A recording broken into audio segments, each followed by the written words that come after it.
Kampung Kapayan Lama Tambunan ini sejauh 122 meter dari kubu Mat Saleh di Tibabar ke arah utara.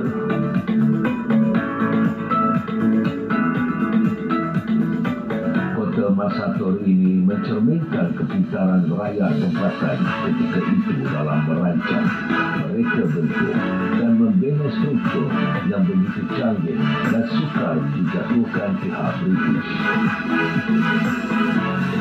Kota pertahanan Masator turut memainkan peranan sebagai kubu mempertahankan diri menentang British yang mempunyai senjata yang lebih moden ketika itu.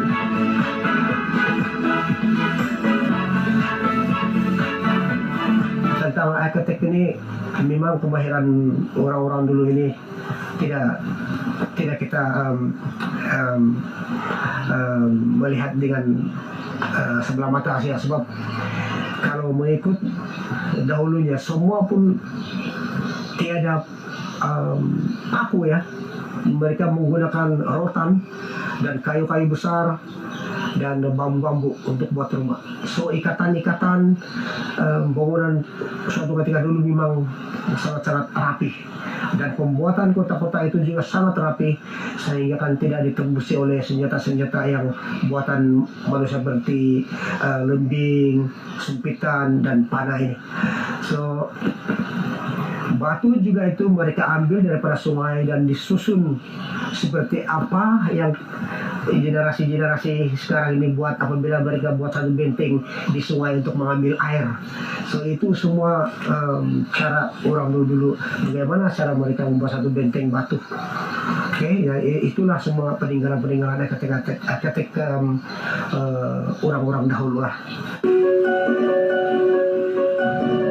Tarikh 28 hari bulan April 1900 dengan dianggotai oleh 300 hingga 400 pengikut Mat Sato, Mat Daud dan Kamunta menyerang penempatan British di Kuda.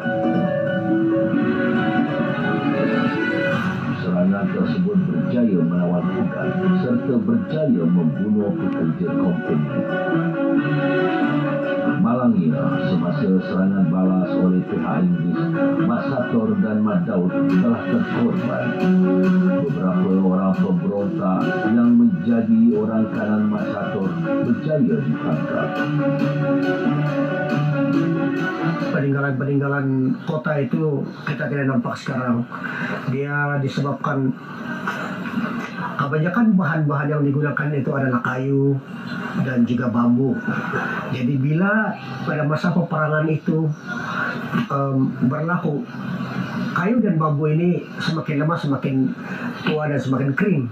Jadi bila dia kena dengan bahan-bahan yang boleh mencetuskan api ini, kebakaran ini, maka dia terbakar dan segala benteng-benteng itu kita tidak nampak.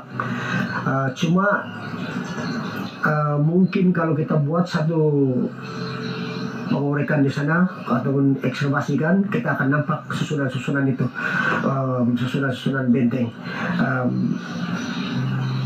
Apa yang mereka buat ketika itu semua ada di dalam, sebab yang di sana sudah ditimbus tanah bila mereka meratakan kawasan itu untuk sebagai destinasi pelancongan kan.